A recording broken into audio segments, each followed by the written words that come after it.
Sean Diddy Combs. The name once meant power, wealth, and influence in the music industry. But now, it's a name tied to manipulation, exploitation, and abuse. For over 3 decades, Diddy was the name in hip-hop. He was a force to be reckoned with and an inspiration to millions. And there was a perfectly good reason for it. Starting with nothing, he rose from the streets of Harlem to build an empire that ruled over music, fashion, and even the alcohol industry. From producing chart-topping hits to launching global stars like Notorious B.I.G., Mary J. Blige, Usher, Lil' Kim, and Justin Bieber, Diddy made an undeniable impact. But behind the empire was a foundation built on manipulation, deceit, and the abuse of power. And in 2023, it all started to crumble. Allegation after allegation came to light, leaving the world in shock. Then, on September 16, 2024, Diddy was arrested in Manhattan on federal charges of racketeering, sex trafficking, and transportation for purposes of prostitution. The man who once stood at the peak of the entertainment world is now facing accusations that could land him in prison for decades. So, how did someone who revolutionized modern music fall so far from grace? This is the Diddy story, and we're about to break it all down. Every dark detail. Let's begin with a tidal wave of accusations.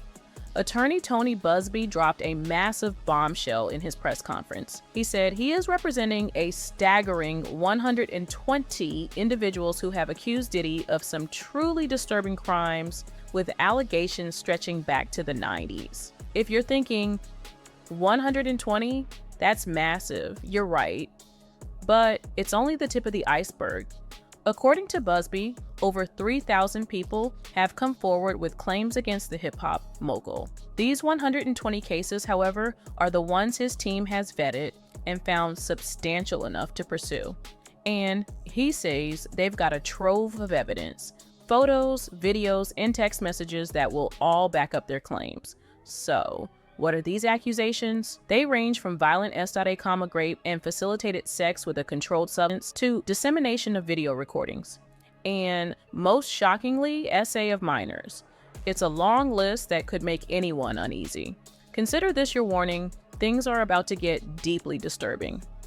The most alarming revelation from Buzbee's press conference was that 25 of the 120 accusers were minors at the time of the alleged incidents. But it doesn't stop there. The group of 120 is evenly split, 60 male and 60 female, and 62% identify as African American. So much for Black unity. The accusations paint a picture that shatters the very notion of solidarity within the community. One of the youngest victims was just 9 years old. He was supposedly victimized by Diddy and others during an audition for Bad Boy Records in New York. The promise? A record deal. In another case, Diddy promised to make a young aspiring artist a star, and then he forced the minor to perform oral sex on him. This story just gets darker and darker, but Diddy isn't the only name connected to this dark story. Buzbee suggests that there are others, powerful figures who not only help conceal the truth and enable these alleged acts, but also actively took part in them. He hinted at many dirty secrets and many powerful people waiting to be exposed, suggesting that the reach of the scandal could go far beyond just one man. Now, let's be clear. These accusations remain just that, accusations. Diddy's legal team has dismissed them as a reckless media spectacle. He maintains his innocence. He'll have his opportunity to defend himself in court. But in the court of public opinion, the impact of these accusations is impossible to ignore. When you've lived your life in the spotlight, you can't bask in the applause for your triumphs and then expect to escape scrutiny when the darker parts of your past come to light. As the saying goes, where there's smoke, there's fire. And right now there's an awful lot of smoke. It's time to bring the truth out of the shadows. Diddy's history of alleged violence stretches back to the 90s, despite his attempts to reinvent himself as Brother Love. But no amount of rebranding can change the past. So let's see where it all started to unravel for Diddy. In November 2023, Cassandra Cassie Ventura, his ex-girlfriend, filed a lawsuit in New York federal court. The suit contained graphic accusations alleging that Diddy S. Ed, physically abused and manipulated her during their long-term relationship. The most shocking claim was that Diddy forced Cassie to have sex with male sex workers while he watched. As shocking as that might be, one could argue that this is just a scorned ex-girlfriend making up cock and bull stories. Diddy's lawyer called Cassie's lawsuit an attempt at blackmail and her allegations as baseless and outrageous lies designed to damage Diddy's reputation and secure a financial payout. He said that she had previously demanded $30 million to keep the allegations private. The lawsuit was quickly settled for an undisclosed amount, raising questions about the truth behind the accusations. If the claims were entirely fabricated, why settle? And for Cassie, if she truly endured such horrors, could money ever truly make things right? Nevertheless, Cassie's lawsuit opened the floodgates. In the weeks that followed, several women and men came forward with their own allegations, painting a picture of Diddy as a serial abuser. One of his other ex-girlfriends, Gina Hoying, had already spoken out in 2019, describing physical, mental, and emotional abuse during her 5-year relationship with Diddy. She recounted being stomped on the stomach, leaving her breathless and being punched in the back of the head. According to Hoying, Diddy's inner circle turned a blind eye to the abuse, allowing it to continue unchecked. While even this can be dismissed as the rants of an ex-girlfriend, what came next started to shift the narrative. Just days after Cassie's settlement, a former Syracuse University student sued Diddy, alleging that in 1991, he drugged, raped, and filmed her. She further went on to allege that Diddy then shared the recorded footage with others without her consent. Soon after, another woman filed a lawsuit alleging that Diddy and singer Aaron Hall took turns to rape her and a friend in the early 1990s. But her ordeal did not end there. Days after the initial incident, Diddy allegedly attacked her at her home and choked her until she passed out. Apparently, he wanted to silence her and scare her from revealing what he had done to his then-girlfriend. As these accusations surfaced, it became evident that this wasn't just about one or two isolated incidents. A pattern was emerging, spanning over 3 decades. More lawsuits followed, including one from a woman who claimed that in 2003, she was ganged by Diddy and former Bad Boy president Harve Pierre and another unidentified associate at Diddy's Daddy's House studio in New York City. She was all of 17 at the time. She alleged that she was given drugs and alcohol, and it made her unable to defend herself. Diddy initially dismissed all the mounting allegations as nothing more than a money grab from people trying to tarnish his legacy. He vehemently denied any wrongdoing. But then Grammy-winning songwriter Tiffany Red stepped forward to support Cassie's claims, revealing that she had witnessed Diddy's disturbing behavior firsthand. Then, a truly damning evidence came to light on May 17, 2024. A surveillance video from March 2016 surfaced, showing Diddy chasing, kicking, and dragging Cassie down a hotel hallway. The brutal video made it nearly impossible for Diddy to keep denying the accusations, as it confirmed the violent and predatory behavior. Well, it wasn't all women. Men, too, weren't immune to Diddy's alleged exploitative practices. Rodney Lil Rod Jones, producer of the Love album, accused Diddy of sexual assault during the album's production. He claimed that Diddy repeatedly groped him and exposed him to explicit videos. He even attempted to groom him for a homosexual relationship. Diddy allegedly described it as normal practice in the industry. But what kind of industry would normalize such behavior?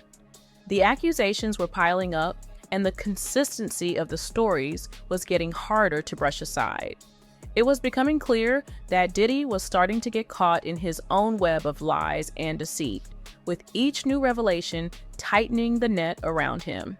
This raises a larger question. How did it go on for so long, and why did so many remain silent? The answer lies in Diddy's infamous white parties and secretive freak-offs. They were more than just lavish gatherings. They were the hidden underbelly of his world. Throughout the early 2000s, Diddy became renowned for his extravagant white parties in the Hamptons. These events drew major celebrities, and Diddy himself famously declared, "I am the great Gatsby." The comparison wasn't entirely unfounded. These glamorous gatherings were the stuff of legend, known for their decadence and exclusivity, but there was a darker side to it. While the white parties were public displays of wealth and power, the more secretive freak-offs were a world apart. They allegedly involved drugs, sex workers, and extreme S.A.S. Witnesses claimed that participants were often drugged or coerced into participating in depraved sexual acts, with alcohol spiked to keep them compliant. This sheds light on the nature of Diddy's influence. His power wasn't just about wealth and fame, it was about control. The freak-offs were reportedly filmed, with Diddy allegedly using the footage as a tool for blackmail and intimidation. This was how he amassed power that extended far beyond the music industry. There are even allegations that celebrities like Prince Harry and Beyoncé were involved in these freak-offs. The recordings of celebrities at these events were more than just trophies.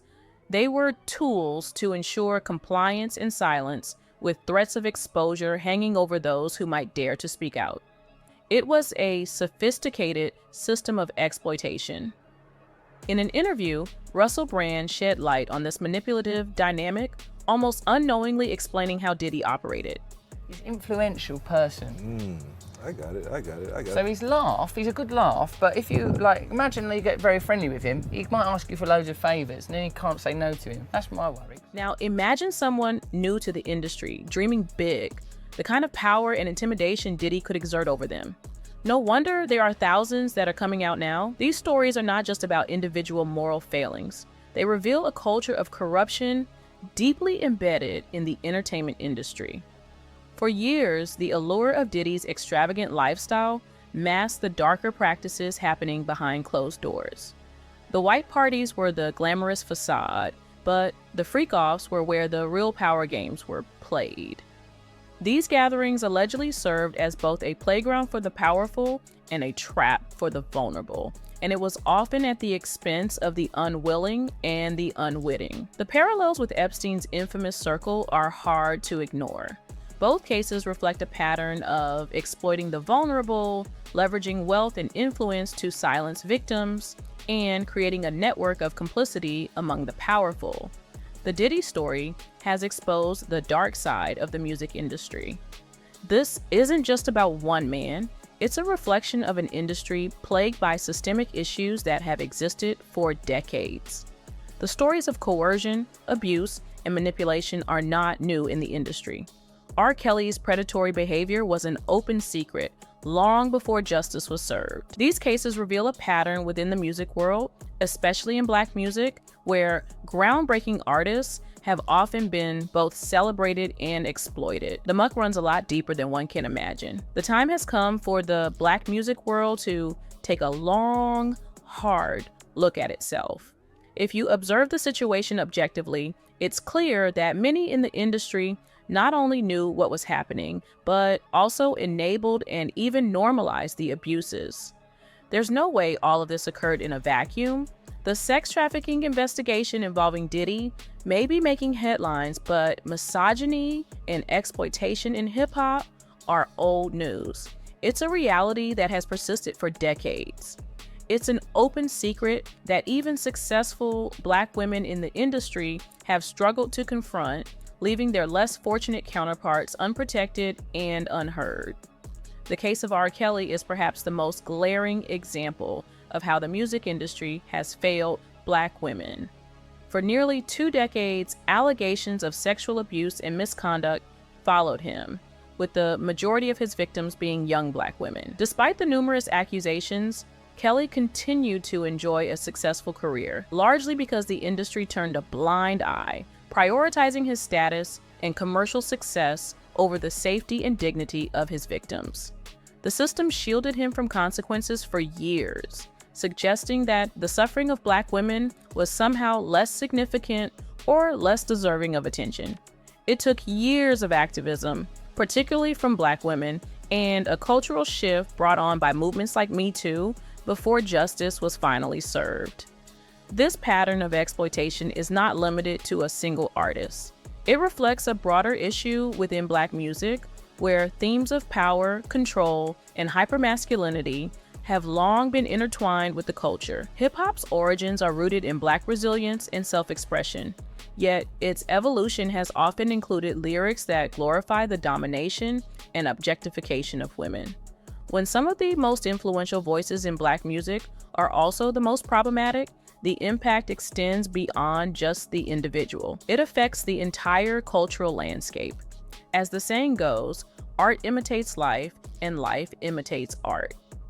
The attitudes promoted in the music often manifest in real life, creating a cycle where the mistreatment of Black women becomes not only tolerated, but normalized. Hip-hop's dark side isn't just reflected in its lyrics, but in the cultural acceptance of behaviors that degrade and devalue women. Artists like Keke Palmer have spoken about the challenges of navigating the industry while facing inappropriate behavior and exploitation. Megan Thee Stallion's experience with violence at the hands of Tory Lanez also exposed a deep-seated issue within Black culture, where even high-profile women find their pain minimized or dismissed. These cases show that despite the genre's empowerment themes, Black music has too often failed to protect Black women, prioritizing the careers and legacies of men over the safety and dignity of women. The rise of icons like Diddy and R. Kelly mark monumental achievements for Black music, transforming cultural landscapes and setting trends worldwide. However, the dark turns their stories took have raised questions about unchecked power. The very industry that helped elevate Black artists also shielded their darkest behaviors, creating a culture where the lines between fame and abuse became dangerously blurred. It's a place where unchecked power has led to depravity and where the culture of silence perpetuates cycles of harm. The barrage of accusations against Diddy seems to be only getting started, but it's high time for the music industry to confront its own demons and reassess its values. In hindsight, looking at many of Diddy's interactions with upcoming artists makes us question what was really happening. The biggest name that comes to mind is Justin Bieber, but how many more unknown artists have surrendered to and been silenced by this predatory behavior? It's time not only to hold Diddy accountable, but also to challenge the system that has enabled such abuses for far too long. If real change is to occur, the industry must prioritize protecting the vulnerable over protecting the powerful.